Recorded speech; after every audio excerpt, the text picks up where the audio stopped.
Your conscious beliefs direct the functioning of your body. It is not the other way around.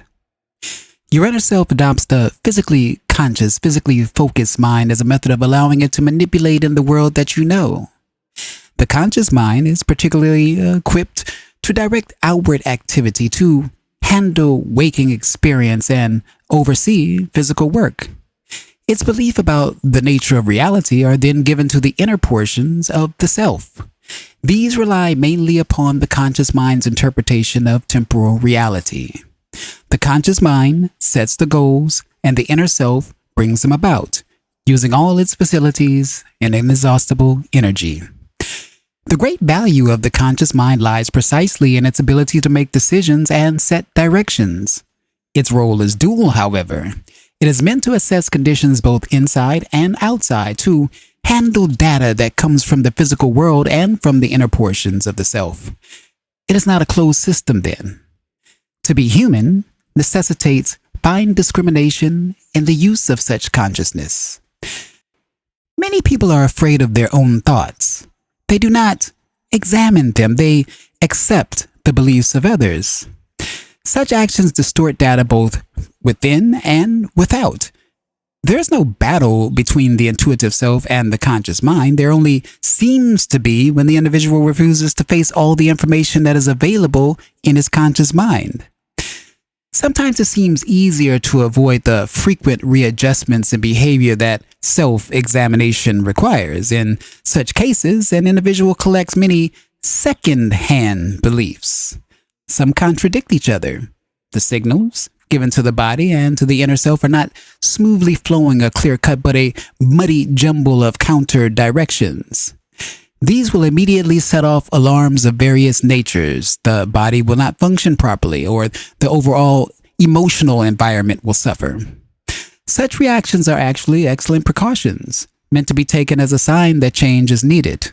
At the same time, the inner self will transmit the conscious mind insights and intuitions meant to clear its sight. But if you believe that the inner self is dangerous and not to be trusted, if you are afraid of dreams or any intrusive psychic material, then you deny this help and you turn aside from it. If you believe, moreover, that you must accept difficulties, then this belief alone can deter you from solving them.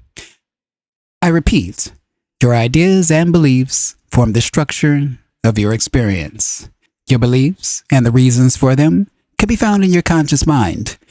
If you accept the idea that the reasons for your behavior are forever buried in the past of this life or any other, then you will not be able to alter your experience until you change that belief.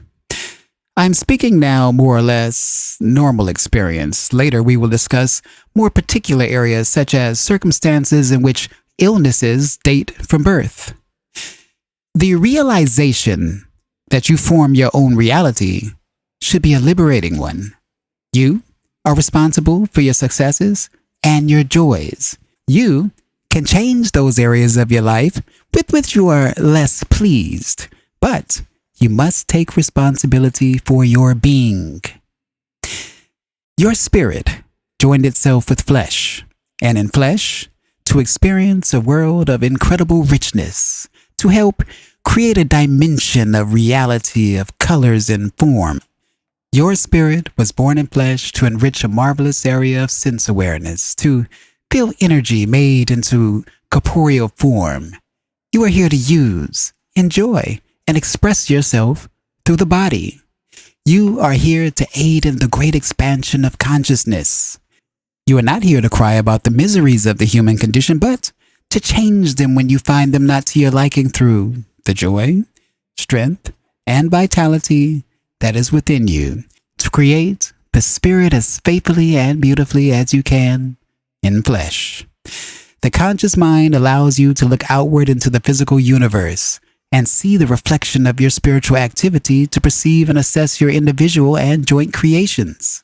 In a matter of speaking, the conscious mind is a window to which you look outward, and looking outward, perceive the fruits of your inner mind. Often you let false beliefs blur that great vision. Your joy, vitality, and accomplishment do not come from the outside to you as the result of events that happen to you. They spring from inner events that are the result of your beliefs. Much has been written about the nature and importance of suggestion. One of the current ideas in vogue holds that you are constantly at the mercy of suggestion. Your own conscious beliefs are the most important suggestions that you receive. All other ideas are rejected or accepted according to whether or not you believe they are true, in line with the steady conscious chattering that goes on within your mind most of the day. The suggestions given to you by yourself. You will accept a suggestion given by another only if it fits in with your own ideas about the nature of reality in general and your concepts about yourself in particular. If you use your conscious mind properly, then you examine those beliefs that come to you. You do not accept them willy-nilly. If you use your conscious mind properly, you are also aware of intuitive eyes that come to you from within. You are only half conscious when you do not examine the information that comes to you from without, and when you ignore the data that comes to you from within.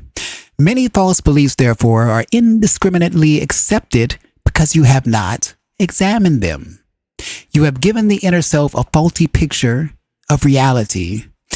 Since it is the function of the conscious mind to assess physical experience, it, the inner self, hasn't been able to do its job properly. If the inner portions of the self are supposed to have that responsibility, then you would not need a conscious mind. When the inner self is alerted, it will immediately try to remedy the situation by influx of self-corrective measures. On occasion, when the situation gets out of hand, it will bypass those restrictive areas of the conscious mind and solve the problem by shooting forth energy and other layers of activity. It will manage to work around the blind spots in the reasoning mind, for example. Often, it will sift out from the barrage of conflicting beliefs the particular set that is the most life-giving and send forth in what appears to be a burst of revelation.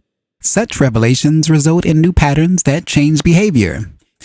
You must be aware of the contents of your own reasoning mind. Find the ambiguities.